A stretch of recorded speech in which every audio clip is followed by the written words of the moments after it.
Tournaments को आप किस नज़र से देख रहे हैं? बिस्मिल्लाह भाई, बहुत शुक्रिया ये माइक आपका। छोड़ दीजिएगा आप। और माशाल्लाह जी, सच्ची बात और बिल्कुल फेयर बात ये है कि बहुत खुशी की बात है कि ये जो माशाल्लाह शेख ज़मान क्रिकेट जो टूर्नामेंट है, अल्लाह इसको कामयाब करे। और बहुत बेहतरीन और अच्छा ग्राउंड है और अच्छा माशाल्लाह प्लेयर का भी बिल्कुल ज़बरदस्त है और बड़ा पुरसकून तरीके से हो रहा है और क्राउड भी अल्हम्दुलिल्लाह ठीक ठाक है।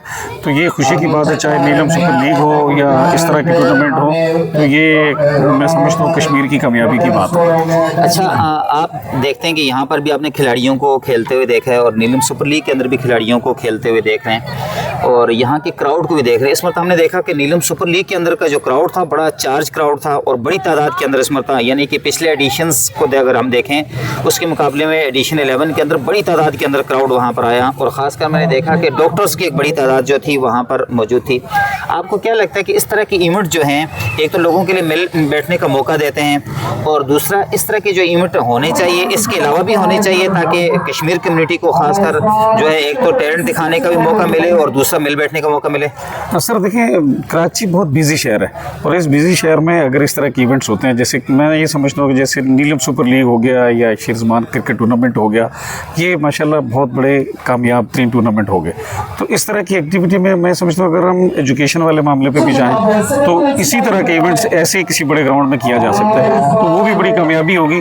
और सबसे बड़ी बात यह है कि कश्मीर के लोग जो है ना यहाँ पर जॉब के लिए, बिज़नेस के लिए आते हैं और इस तकरीबन इतना बिजी शेड्यूल होता है हर आदमी का, और उस शेड्यूल में से निकाल के और टाइम जब लोग आते हैं यहाँ पे मिलते हैं एक दूसरे से, तो बड़े बेनिफिट्स हैं। एक दूसरे से मिलते हैं, बिज़नेस के मौके भी खुलते हैं, तल्लक वास्ता भी बनता है, एक दूसरे के दुख दर्द का भी पता चलता है। तो इस तरह के इवेंट्स होने चाहिए। अच्छा, आखिर में ये बताइएगा कि आज जो है वो इसराइल और अमेरिका ने जो है वो हमला किया ईरान के ऊपर और ईरान की एक बड़ी क़यादत जो है उसको शहीद कर दिया गया है। आप क्या समझते हैं कि ये इस वक्त आलम इस्लाम की बेहिसी नहीं है कि अकेला जो है ईरान इस वक्त लड़ रहा है और उसमें जो है वो बातिल क़ुव्वतें हैं वो पूरी ताकत से हमलावर हैं और वहाँ पर इतना कत्ले आम हुआ है, इसके बारे से आप क्या कहेंगे? देखिए, सबसे पहली बात ये कि हम खराज तहसीन पेश करते हैं जो शोधा हैं ईरान के, और अफसोस इस चीज़ का है कि वो अकेले ही लड़ रहे हैं, ये बहुत बड़ा अफसोस है। और जहाँ तक आपने बात की आलम इस्लाम की, आलम इस्लाम के सब में 7 मुल्कों में तो जंग हो रही है और जिसमें से 4-5 मुल्क तो हमारे इस्लामी मुल्क है। तो ये सीधी सिंपल बात ये है कि जब तक हम सारे मुस्लिम मुल्क इकट्ठे नहीं होंगे, एक पेज पे नहीं आएंगे, तो ये इसी तरह से अकेले अकेले को मार के जो है ख़त्म कर देंगे।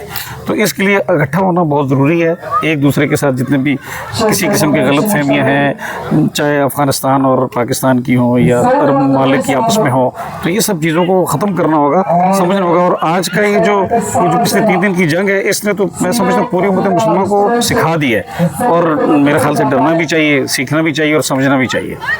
अच्छा, आपने समझते कि एक इस्लामी फ़ौज बनी और 40 मुल्कों की, और वो फ़ौज किस मर्ज़ की दवा है अगर वो अपने बरादरी इस्लामी मुल्क को नहीं बचा सकती या उसके लिए काम नहीं कर सकती, तो फिर ऐसी फ़ौज बनाने का कोई फ़ायदा है? देखिए, बेशक जो चीज़ समझने वाली, जैसे मैंने कहा कि हम सब लोगों को एक पेज पे आना होगा।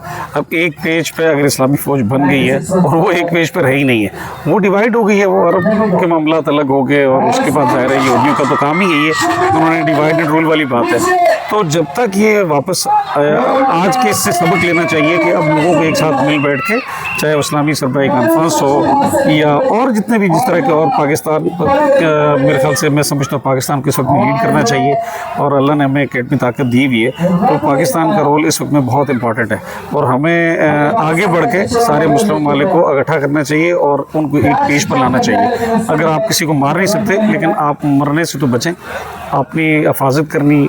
और इस रीजन में मेरे ख्याल से इस वक्त में जो दूसरे 2 बड़े ममालिक हैं या 3 हैं इस्लामी मुल्कों के अलावा, जैसे रूस है और चाइना है, इनको भी फ्रंट पे आना चाहिए कि बहुत जुल्म हो गया अक़वाम मुत्तहिदा, तो आप समझते हैं कि वो तो किसी काम का रहा ही नहीं और वो तो कागज़ों के अंदर है। बाकी तो ये है कि अब तो किसी मुल्क पे कब्ज़ा करना हो, किसी मुल्क के सदर को उठा के लेके जाना हो, तो ये तो रूल रेगुलेशन या यूनाइटेड नेशन के जो चार्टर है उसका तो बिल्कुल मेरे ख्याल से तो ख़त्म हो गया, वो तो उसको तो डिसमिस करके ख़त्म कर देना चाहिए। बहुत शुक्रिया। अबरार मुग़ल साहब हमारे साथ मौजूद موجود تھے. ان کا کہنا تھا کہ شیر زمان کرکٹ ٹورنامنٹ اور نیلم سپر لیگ جیسے ٹورنامنٹ اس طرح ہیلتھی کمپٹیشنز یہاں پہ ہونے چاہیے جہاں پر کمیونٹی کو مل بیٹھنے کا موقع ملتا ہے. اور اس کے علاوہ آپ کا یہ کہنا تھا کہ عالم اسلام کو ہمیں ایک ہونا پڑے گا تاکہ ہمارا مستقبل وہ محفوظ ہو سکے. اپنے میزبان الیاس مغل کو اجازت دیجیے. اللہ حافظ.